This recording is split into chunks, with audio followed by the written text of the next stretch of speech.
Reka ngusuhuze kandi nkwifurize ishya n'ihirwe aho uherereye hose, Imana ikugirire neza cyane mu byo urimo urakora kandi iguhe n'umugisha, iguhe gutera imbere. Wowe bitameze neza kandi niwizere Imana kandi nabwo biri buze kugenda neza. Inkuru yacu mbazaniye ndakubwira yuko kandi uwitwa Pastor Theogene uzwi ku izina ngo Inzahuke, ndakubwira yuko atakibarizwa muri uyu mwuka w'abazima aho ndetse yitabye Imana. Amakuru akomeza avuga yuko uyu Pastor Theogene yaje gukora impanuka aturutse mu gihugu cya Uganda, ubwo ndetse kandi yarafiteyo ivugabutumwa rikomeye cyane, ari nabwo kandi yarafite no gusengerayo abantu benshi bari bamuhamagaje, ari nabwo ndetse byari birangiye, aribwo ndetse yaje agakora impanuka ubundi imodoka ye yose irashenjagurika. Ni mu gihe rero iyi nkuru yaje gutangazwa n'uhagarariye ADEPR mu Rwanda, aribwo yaje kwishyira ku rubuga yemeza neza yuko aya makuru ariyo Pastor Theogene atakiri mu mwuka w'abazima ndetse ko byarangiye yitabye Imana. Hagati aha ngaha rero asize umugore n'abana, ndetse kandi ubu ngubu uyu mugabo akaba yababaje abantu benshi cyane, aho ndetse yaje kubabaza imbaga nyinshi cyane itari nkeya, ndetse dore ko yarazwi cyane n'abantu bo hanze benshi bari bamuzi, aho ndetse yarazwi n'abanyarwanda benshi cyane,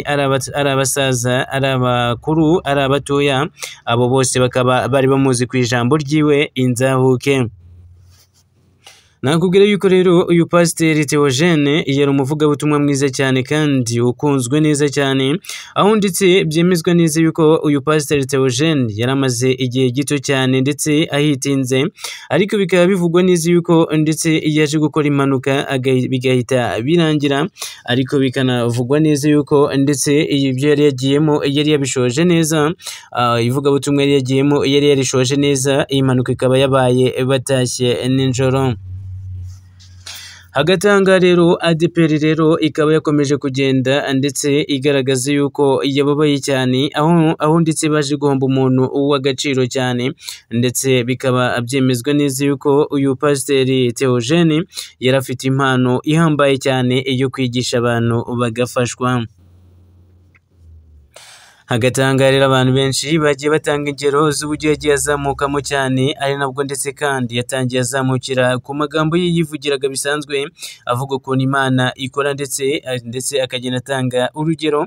aho ndetse kandi yatangaga urugero agira ati ingorofani ihinduka indege, ibintu bigashoboka kandi ibintu bikabaho, umuntu akabaho neza cyane, ati ndetse nta kibazo na kimwe afite, nta n'ikibazo na gito afite. Mu magambo ye amenshi cyane yagiye ashimisha abantu, yagiye avuga ati hari igihe usenga Imana tugasenga cyane, ati ndetse ubu ukayisenga Imana ariko ukayibura ukagira ngo uti barayirashe muri Jenoside. Ayo ni amagambo menshi cyane yagiye yivugira meza cyane, avuga ati rwose Imana rwose urasenga ikumva ikakwihorera, ati ariko nyuma yajya kuza ikagusubiriza rimwe.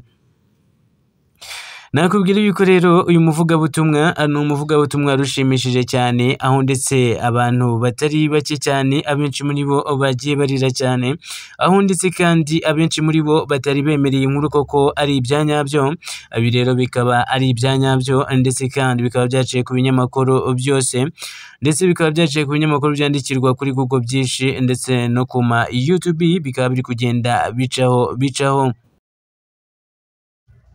Abantu benshi cyane bari kugenda bakomozaho mu minsi yashize uburyo ndetse yigeze gukora impanuka nabwo aribwo yavunikaga akaguru, ariko ku mbaraga z'Imana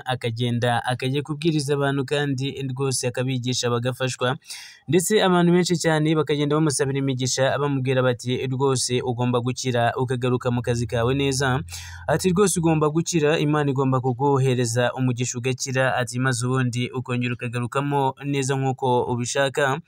Aribwo ndetse yaje kurwara igihe gito cyane, aribwo yaje kongera agarukamo neza, aratangira aba Inzahuke nk'uko yabivugaga, nk'uko yabyivugira, aragenda arongera aba Inzahuke kandi yumva agarutsemo neza, aribwo ndetse yaje no guhita aribwo ndetse ubu ngubu yaje guhita apangirwa kujya i Bugande, aribwo ndetse yari afiteyo igiterane, bikaba yari yagishoje neza, aribwo rero imodoka yiwe yaje gukora impanuka mu buryo budasanzwe, mu buryo bukomeye cyane, aribwo imodoka yaje gushenjagurika. Hagati aha ngaha rero nakubwira ngo ni ibintu bikomeye cyane, ni akababaro kenshi cyane, abantu benshi baje kubabara cyane,